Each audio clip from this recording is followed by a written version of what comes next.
DIT YouTube channel पे आपका स्वागत है। और हम चल रहे थे छत्तीसगढ़ ITI इंस्ट्रक्टर इलेक्ट्रीशियन का पेपर लेके सॉल्यूशन, उसका फर्स्ट पार्ट 20 क्वेश्चन हमने पिछले वीडियो में करवा दिए। आज हम जो लेके चल रहे हैं नेक्स्ट अगले क्वेश्चन, तो कल जो हमारा हो गया था वो हो गए थे 20 क्वेश्चन, यहाँ तक हमने कर लिया था। और 20वें क्वेश्चन का जो आंसर था हमारा वो था बी। और जिसने पिछली वीडियो नहीं देखी तो जल्दी से जाए और पिछली वीडियो देखें। उसके बाद हमारे अगले 21 से स्टार्ट करें तो नेक्स्ट वीडियो आप देखना। तो आज का चलते हैं नेक्स्ट क्वेश्चन लेके। क्वेश्चन आज का कि चुंबकीय वाहक बल की इकाई क्या होती है। What is unit of the magnetomotive force, मतलब MF। तो MF बराबर क्या होता है, N/I। N का मतलब होता है नंबर ऑफ टर्न, ठीक है, टर्न इनटू I जो होती है एम्पियर, मतलब करंट। तो हम देखते हैं कि जो MF होता है इसकी जो इकाई पूछ रहा है वो क्या होती है, टर्न इनटू एम्पियर, ठीक है, मतलब टर्न एम्पियर। और कई जगह ऐसे भी लिखे थे एम्पियर टर्न भी होती है, ज़्यादातर एम्पियर टर्न ही लिखते हैं, ठीक है। तो इसका जो राइट आंसर होगा वो हो जाएगा सी इज करेक्ट आंसर, ठीक है। इसका जो राइट आंसर होगा वो हो जाएगा सी, एम्पियर टर्न। नेक्स्ट क्वेश्चन की ओर आगे बढ़ते हैं। क्वेश्चन नंबर हमारा है 22। किस सर्किट में लिमिट स्विच का प्रयोग करते हैं, ठीक है, किस सर्किट में लिमिट स्विच का प्रयोग करते हैं, मतलब एक टाइम से जाना और एक टाइम से, मतलब एक समय के अनुसार चलना। तो लिमिट स्विच जो होता है उसका उपयोग करते हैं हम लिफ्ट में, लिफ्ट सर्किट जो होते हैं उसके अंदर करते हैं। जो AC ड्राइव DC ड्राइव होते हैं उसकी तरह उसी के सर्किट जो होते हैं उसके अंदर इसका उपयोग करते हैं। तो नेक्स्ट क्वेश्चन की ओर चलते हैं। क्वेश्चन हमारा है 23 नंबर। क्वेश्चन नंबर क्या है, 23 नंबर। 23 नंबर क्वेश्चन है कि एक RLC श्रृंखला, ठीक है, जिसके अंदर क्या है, एक तो R का मतलब प्रतिरोध और L का मतलब क्या है, इंडक्टर, कॉइल बोलते हैं। R जो है वो कितने ओम का, 2 ओम का। L जो है वो कितना है, 10 mH का होता है, मिली हेनरी। और इस सर्किट में लागू वोल्टेज मतलब सप्लाई स्रोत, जिसको हम क्या दे रहे हैं, यहाँ दे रहे हैं 10 वोल्ट DC। क्या दे रहे हैं, 10 वोल्ट DC दे रहे हैं, ठीक है। और तो नेटवर्क में करंट याद कीजिए, पूछ क्या रहा है, करंट पूछ रहा है। तो I बराबर क्या होता है, V/R। क्योंकि यहाँ जो है ना सर्किट, वो क्या हो जाएगा, मतलब कुंडली जो है ना, ये इंडक्टर किसकी बातें कार्य करता है, एक शॉर्ट सर्किट की तरह। तो ये क्या हो जाएगा, डायरेक्ट हो जाएगा। तो वोल्टेज का मान कितना है, 10, और रेजिस्टेंस का मान कितना है, 2। तो 10/2 बराबर 5 एम्पियर। तो इसका जो राइट आंसर होगा वो हो जाएगा 5 एम्पियर। क्या हो जाएगा, 5 एम्पियर, ठीक है। नेक्स्ट देखो, नेक्स्ट क्वेश्चन है हमारा कि हाफ वेव रेक्टिफायर में आउटपुट DC वोल्टेज क्या होगी यदि इनपुट AC वोल्टेज 24 वोल्ट हो। देखो आपको एक मैं डायरेक्ट बता देता हूँ कि इस तरह के जो क्वेश्चन आते हैं ना, उसमें क्या करना है आपको कि इनका फिक्स मान है। तो इसका जो होगा ना वो होगा VDC के लिए, यहाँ DC होगा बराबर, हाफ वेव के लिए लेते हैं हम 0.45 इंटू VRMS, क्योंकि हमारे को जो दिया हुआ है ना वो क्या होगी, आरएमएस वोल्टेज या आरएमएस। अब देखो ये दिया हुआ है कितनी, 24 RMS half wave rectifier output में डीसी वोल्टेज क्या होगी, यदि इनपुट वोल्टेज 24 वोल्ट हो तो 0.45 को आप इंटू करो 24 से, तो आप 24 से इंटू करोगे तब आपके पास आएगा 10.8 वोल्ट। तो इसका जो राइट आंसर होगा वो क्या होगा, 10.8 वोल्ट, मतलब सी इज करेक्ट आंसर। अब हम जो आगे लेके चल रहे हैं, देखो इसी के साथ आपको मैं एक और बता देता हूँ फुल वेव का। तो फुल वेव का क्या करना है आपको, फुल वेव में क्या होगा, वही होगा कि वी डी सी बराबर 0.9 into V R M S. अगर यदि हमें यहाँ फुल वेव का पूछता, ठीक है, फुल वेव का पूछता या फिर ब्रिज रेक्टिफायर का पूछता तो दोनों का सेम होगा, हाफ वेव में 45 होगा और उसका डबल जो है ना एक तरीके से वो होगा फुल वेव में। तो यहाँ अगर मेरे को फुल वेव पूछता तो मैं क्या करता, 0.9 से इसको 24 को, ठीक है, 24 को गुणा कर देता, तो इसको गुणा करूँगा तो क्या आ जाएगा हमारे पास, फुल वेव का वोल्टेज आता था, ठीक है। तो इस क्वेश्चन के ये किसके लिए पूछा था, हाफ वेव के, तो इसका लिए राइट आंसर क्या होगा, 10.8। चलो नेक्स्ट क्वेश्चन की ओर आगे बढ़ते हैं। क्वेश्चन नंबर हमारा है 25। 25 क्या है, एलिवेटर ड्राइव संचालित होता है, मतलब हमारी जो ड्राइव होते हैं उसके अंदर क्या होता है, किस मतलब 4 क्वाड्रेंट होते हैं, जैसे टिक्नोमेट्री में चलते हैं इस तरह के। तो इसमें जो ड्राइव होते हैं उसमें भी 4 क्वाड्रेंट होते हैं। तो ये पूछ रहा है कि जो एलिवेटर ड्राइव संचालित होता है वो किस चतुर्भुज में आएगा, मतलब कौन से क्वाड्रेंट में आएगा, ठीक है। तो हमारा जो एलिवेटर का जो क्वाड्रेंट आएगा वो आएगा हमारा 4th क्वाड्रेंट में। तो इसका राइट आंसर जो होगा वो होगा 4th। अब देखो अगर केवल फर्स्ट चतुर्भुज पूछ रहा है तो ये होता है फॉरवर्ड में और मोटरिंग मोड के लिए, मोटर के लिए, ठीक है। और दूसरा जो होगा हमारा सेकंड, वो जो होता है फॉरवर्ड के लिए होगा बट ब्रेकिंग सिस्टम के लिए होगा, ठीक है। किसके लिए होगा, ब्रेकिंग सिस्टम के लिए होगा। और थर्ड जो है हमारा, ठीक है, थर्ड क्वाड्रेंट है वो क्या होगा, रिवर्स होगा, क्या होगा, रिवर्स होगा, बट किसके लिए होगा, मोटर के लिए ही होगा, किसके लिए होगा, मोटर के लिए ही होगा। और 4th क्वाड्रेंट है वो भी किसके लिए होगा, रिवर्स होगा बट ब्रेकिंग सिस्टम के लिए होगा, किसके लिए होगा, ब्रेकिंग सिस्टम के लिए होगा। और हमारा जो पूछा जा रहा था वो क्या था कि एलिवेटर जो ड्राइव है वो किस क्वाड्रेंट में आता है, तो 4 नंबर क्वाड्रेंट में आएगा। और इसी तरह अगर लिफ्ट का पूछे तो लिफ्ट का भी जहाँ तक है वो 4th क्वाड्रेंट में ही होता है। तो नेक्स्ट क्वेश्चन के लिए और आगे बढ़ते हैं। क्वेश्चन नंबर हमारा है 26।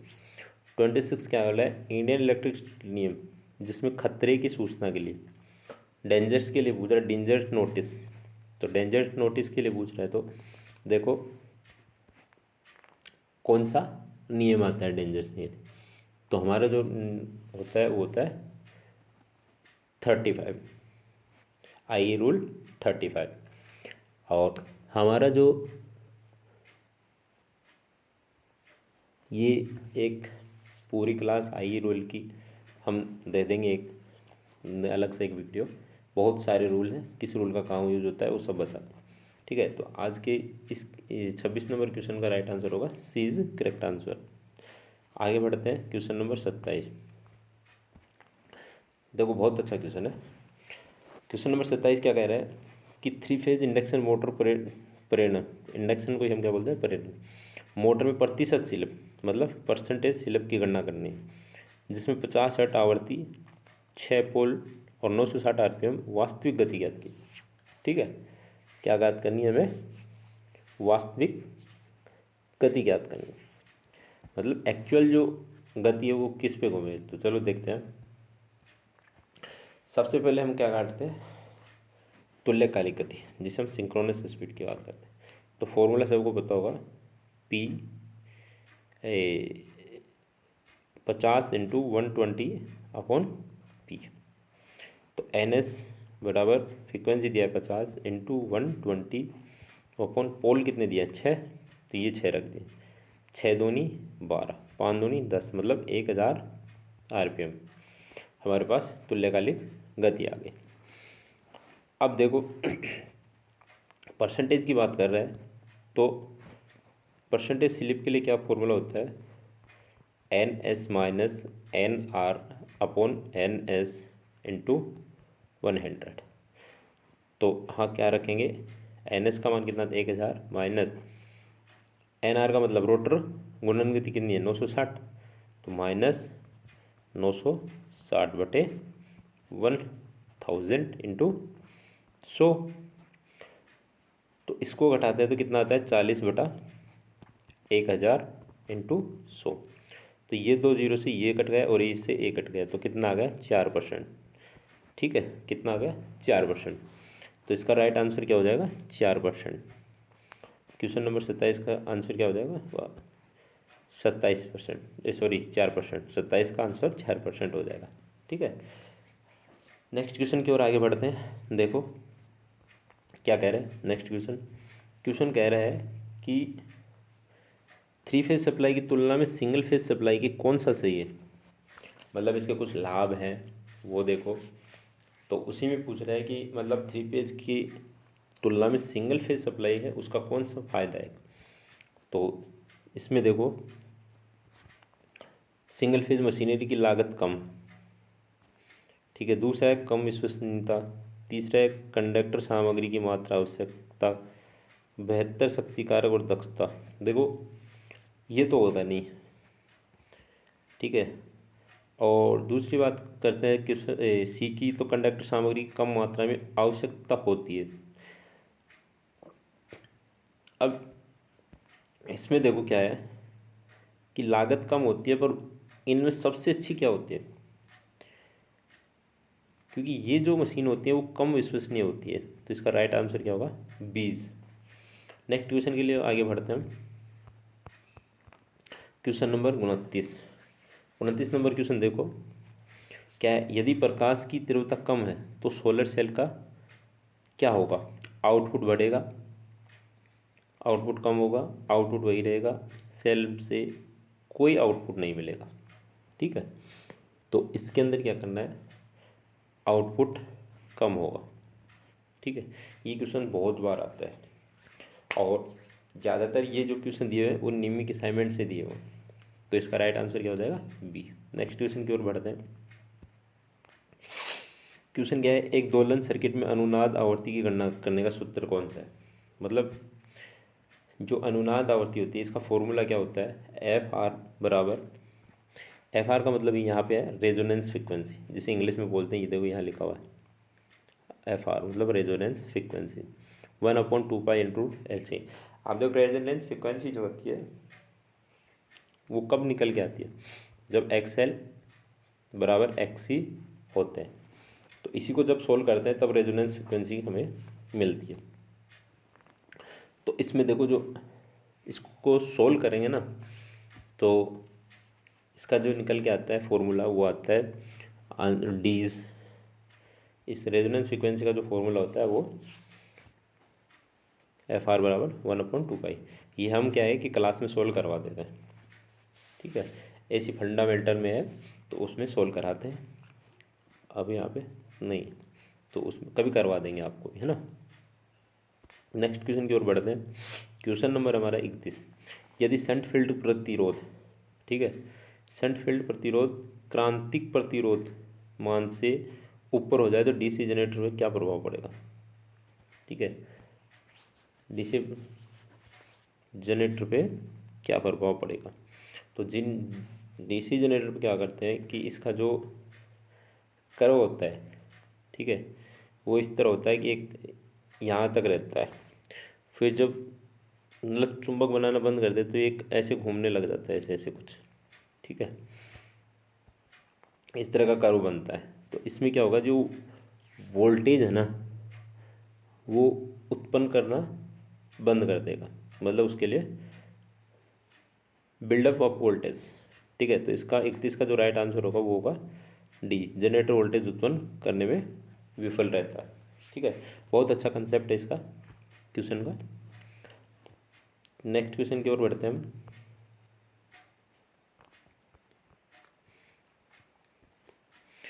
क्वेश्चन हमारा 32 नंबर।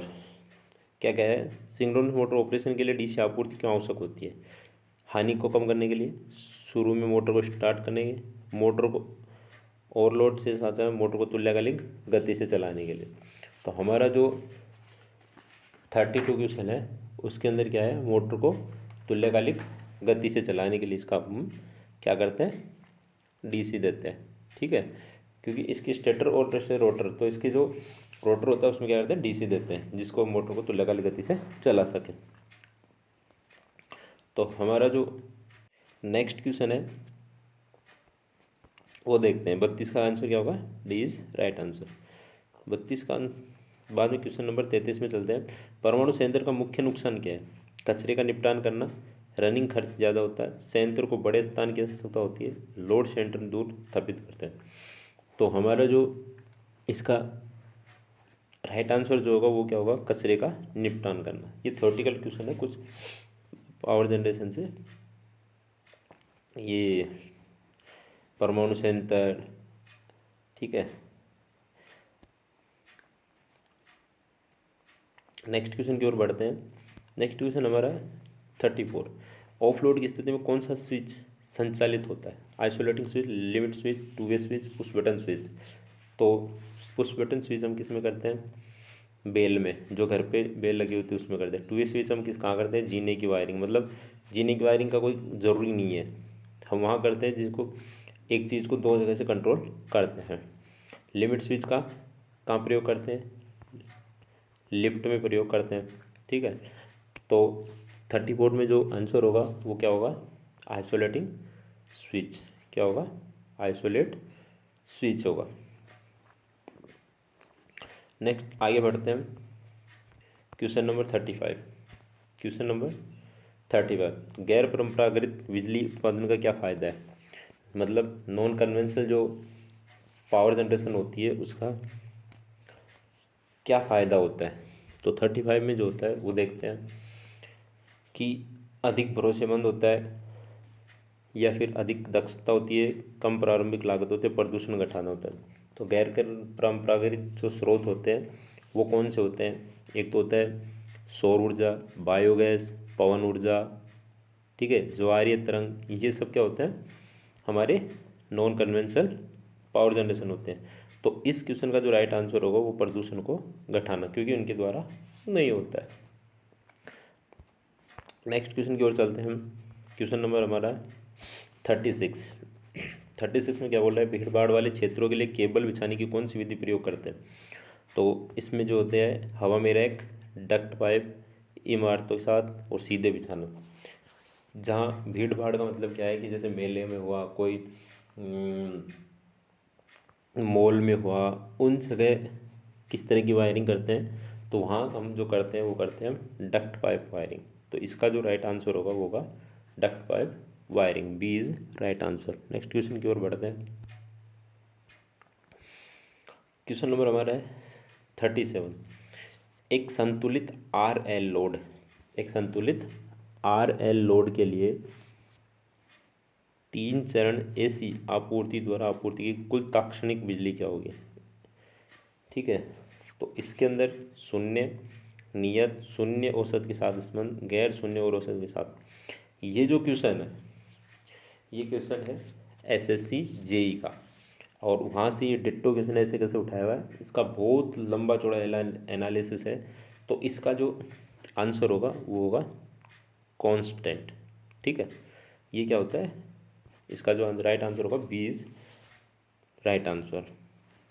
ठीक है, इस क्वेश्चन को कभी वैसे बता देंगे फुल डिटेल से। तो आगे बढ़ते हैं नेक्स्ट क्वेश्चन की ओर। क्वेश्चन नंबर हमारा है 38। क्या बोला है, ट्रांसफार्मर में कंजर्वेटर का क्या कार्य है। कंजर्वेटर, ठीक है, कंजर्वेटर कहाँ होता है, ट्रांसफार्मर के ऊपर होता है, ऐसे छोटा टैंक जो ट्रांसफार्मर के मेन टैंक से जुड़ा होता है। ठीक है, तो इस टैंक का जो है उसका क्या फ़ायदा है। ठीक है, ये नहीं भी रखें तो क्या होगा भाई, वही तो चीज़ देखनी है। तो देखो पहला क्या है, नमी के प्रवेश को रोकना, ये किसका काम है, ब्रीदर में जो सिलिका रेस होती है उसका। वायुमंडल में ऊष्मा को स्थानांतरित करना, आंतरिक दाब छोड़ने की अनुमति देता, और लोड भिन्नता के कारण तेल स्तर के विस्तार की अनुमति देता। तो इसका जो राइट आंसर हो जाएगा वो हो जाएगा डी। ठीक है, क्या होगा, लोड भिन्नता के कारण तेल स्तर के विस्तार की अनुमति देता है। मतलब जैसे लोड बढ़ता है तो वाइंडिंग गर्म होगी, तो वाइंडिंग जो होती है ना उसके एक तरीके से इंसुलेशन का कार्य भी करता है एक तरीके से। ठीक है, तो जब गर्म होता है तो तेल का तो वाष्प होता ही है ना, हल्का फुल्का तो होता है, तो ऐसे क्या है घूमता रहता है, तो उसके अंदर मतलब तेल का बार बार गर्म होता है, तो ऊपर से जैसे ज़्यादा गर्म होता है तो ऊपर से कंजर्वेटर टैंक से नीचे आता है, फिर उसको ठंडा कर देता है, तो ऐसे इस तरह चलता रहता है। तो नेक्स्ट क्वेश्चन की ओर बढ़ते हैं। क्वेश्चन हमारा आज का 39। किसी उपकरण में बहुत अधिक इनपुट प्रतिबाधा, कम शोर निर्गत, अच्छी रैखिकता और कम अंतर इलेक्ट्रोड क्षमता है। NPN transistor, PNP transistor, field effect transistor, unijunction transistor. तो इसके अंदर जो राइट आंसर होगा हमारा वो होगा फील्ड इफेक्ट ट्रांजिस्टर। नेक्स्ट चलते हैं हम क्वेश्चन की ओर।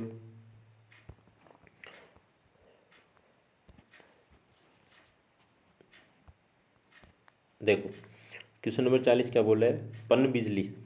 ठीक है, क्या बोला है, पन बिजली स्टेशनों में पेन स्टॉक का क्या कार्य है। ठीक है, जो हाइड्रो पावर स्टेशन होते हैं उसके अंदर पेन स्टॉक का क्या कार्य है, बिजली घर से दूर पानी ले जाता है। ठीक है, बिजली घर से पानी दूर ले जाता है। दूसरा है जलाशय से अधिशेष पानी को निर्वाह करता है, बांध तक पानी पहुंचाता है, टरबाइनों तक पानी पहुंचाता है। तो जो पेन स्टॉक होता है वो क्या करता है, एक डैम और डैम के बीच में लगा होता है, तो उसके बीच में होता है ना, वो क्या होता है, डीज टरबाइन तक पानी पहुंचाता है। ठीक है, तो इसका जो राइट आंसर होगा वो होगा डी। तो आज की जो क्वेश्चन है हमारी यहीं तक होंगे, बाकी नेक्स्ट क्वेश्चन जो है वो नेक्स्ट क्लास में देखेंगे। तो वीडियो को अपने दोस्तों के साथ शेयर करें और ज़्यादा से ज़्यादा लाइक शेयर कमेंट करें। मिलते हैं नेक्स्ट वीडियो के साथ, तब तक के लिए धन्यवाद।